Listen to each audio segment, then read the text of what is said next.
Good day to you one and all. It is I, Deirdre Barlow from Coronation Street. And this is Justin Hawkins Rides Again. Today I'm talking about BabyMetal and specifically their song Gimme Chocolate that came out in 2014. It's had 164 million views on the YouTube. So the time has come for me to listen upon it and remark upon it. Listen to it and remark upon it. An important distinction.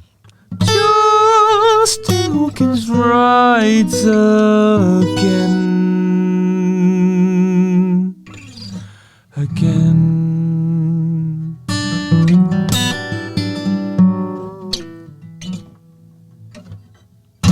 Yeah.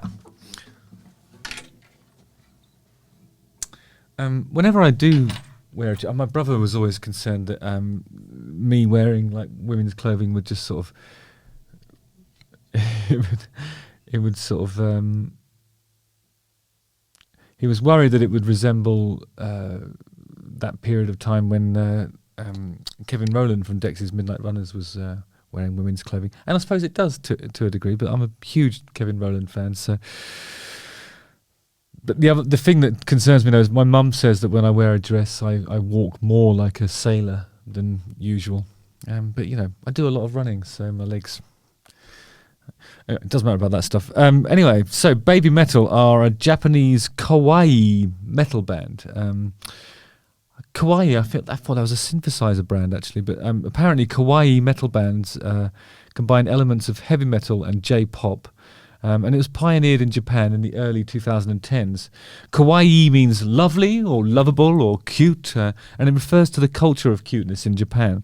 Kobayashi, the producer, explains that he was just trying to do something that no one had heard before. Simple as that, just breaking new ground, pioneering, and to paraphrase Kobayashi, just trailblazing. That we might, he's hacking through the undergrowth so that we might live to see a new section of sky through the forest canopy. It doesn't matter what he said. Alex Weiss of Paper defined the genre as hard rock with sugary sweet pop hooks.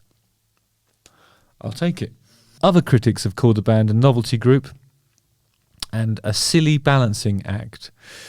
Nothing silly about balancing acts. Hopefully my producer will be able to find some footage from a 70s TV show of people spinning plates and doing all that stuff.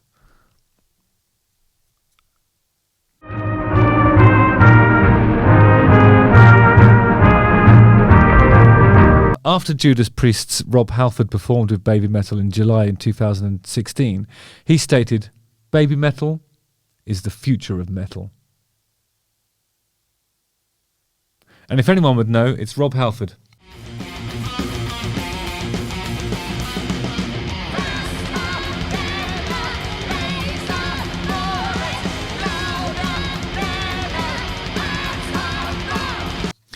Actually, weirdly, the night I met Rob Halford, he gave me a big kiss on the mouth, and he was lovely. But that was, I think that would have been around about 2016. It was whenever I presented the Kerrang Awards with Benji from Skindred, and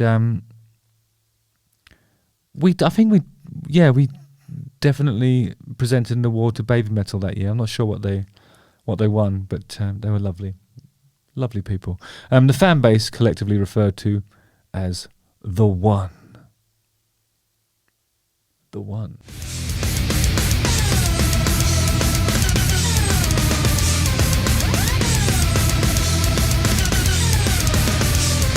I think that the main guitars that are doing stuff in here, it seems to be sort of pedaling around this, so it's like just immediately it sounds like they're probably being played on seven string guitars, because I would imagine that low B that you're hearing, I'm playing an octave up from what's on the record here.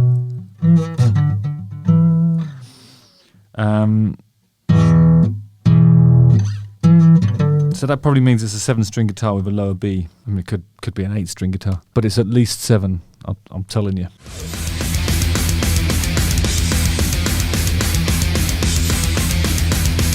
Yeah, something. The riff is something like.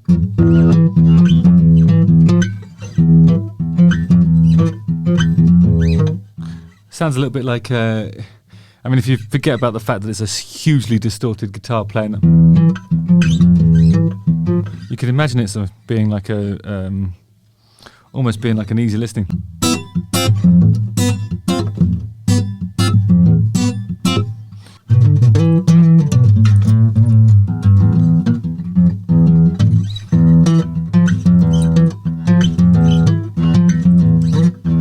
I mean, it already sounds doomy even when I'm just playing it with the claw on an acoustic guitar. Yeah.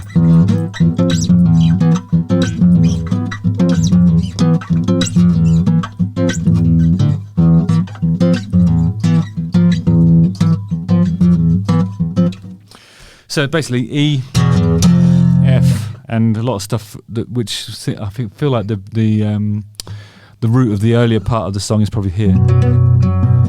B. Lovely stuff.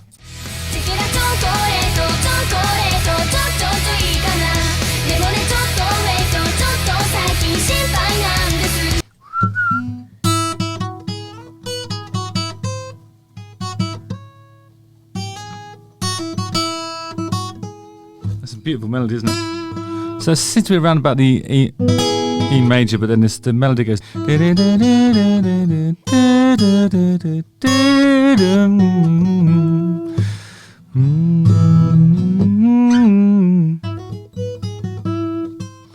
So it's probably got a C in it there. Let's hear what this is like if you just reduce it to an acoustic guitar strumming and some Roger Whittaker style whistling.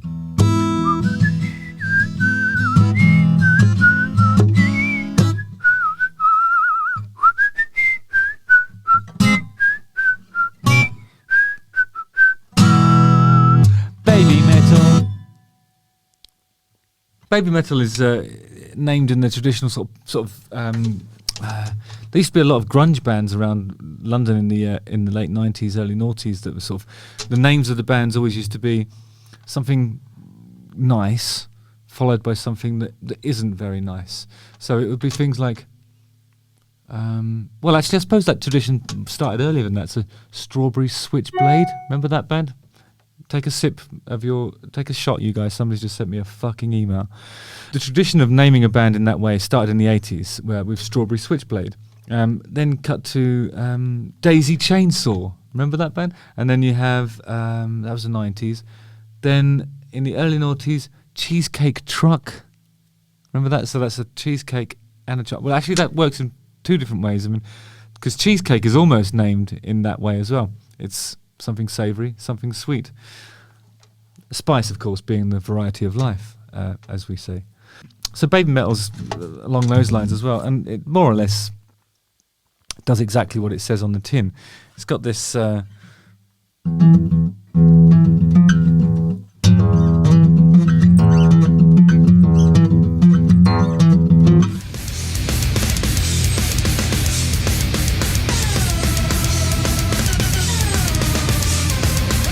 but then, you know, that's obviously riffing around there, and there's some choreography that looks innocent and sweet and all that stuff, but there's menace in the music, and it's powerful and really well played. And then it comes to this lovely melodic bit. La da da.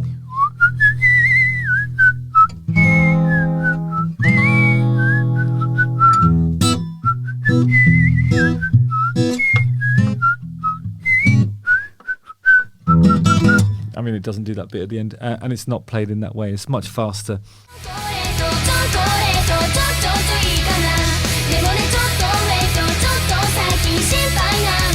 But you can hear the contrast. It is like, yeah, just like the name itself. It's just full of contradictions. It's brilliant, isn't it? No middle ground, though, you'll notice. And that's probably the way it divides opinion as well. I think that's what I think I was alluding to in what I was saying earlier, is that people either reject it as a novelty group or celebrate it as something completely unique and you know, hitherto unheard of.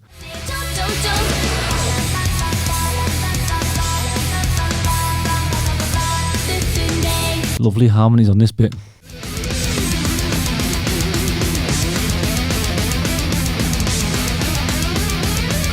Amazing guitar solo.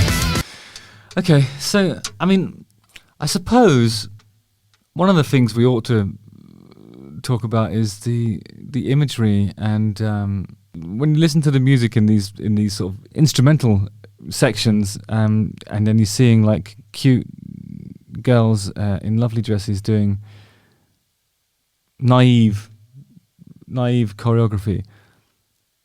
I mean, who's the target audience here? I mean, is it people who listen to metal and then just never have seen girls before, or is it is it a gateway genre for people who listen to I don't know, nursery rhymes but are looking to sort of delve into the murky depths of the metal scene? Or how are we combining these audiences? I mean, who's the target audience?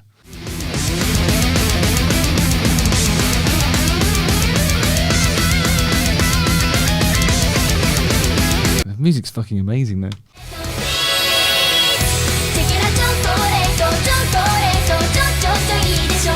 I like all the skeleton people who are accompanying them. They must remain faceless, but there's no reason why they can't dress up. Oh, take a drink, everyone. Another fucking idiot sent me an email just when I needed to not do that.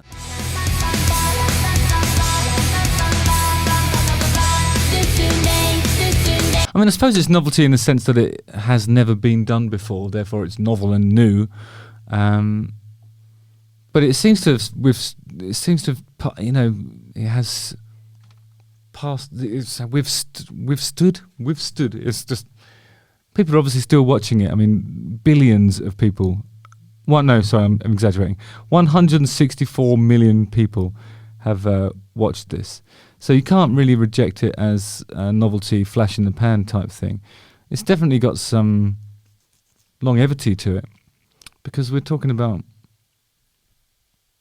something that was released 8 years ago and it's still having an impact.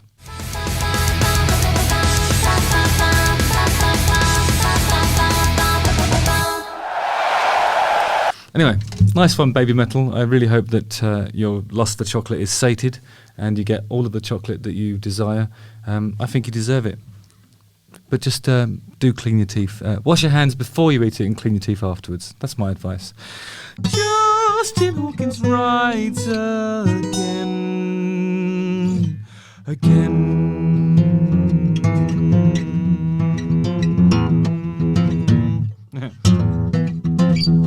Don't forget to like, subscribe, hit the bell for notifications, and watch one of these 2 videos. Yeah, nice one, guys.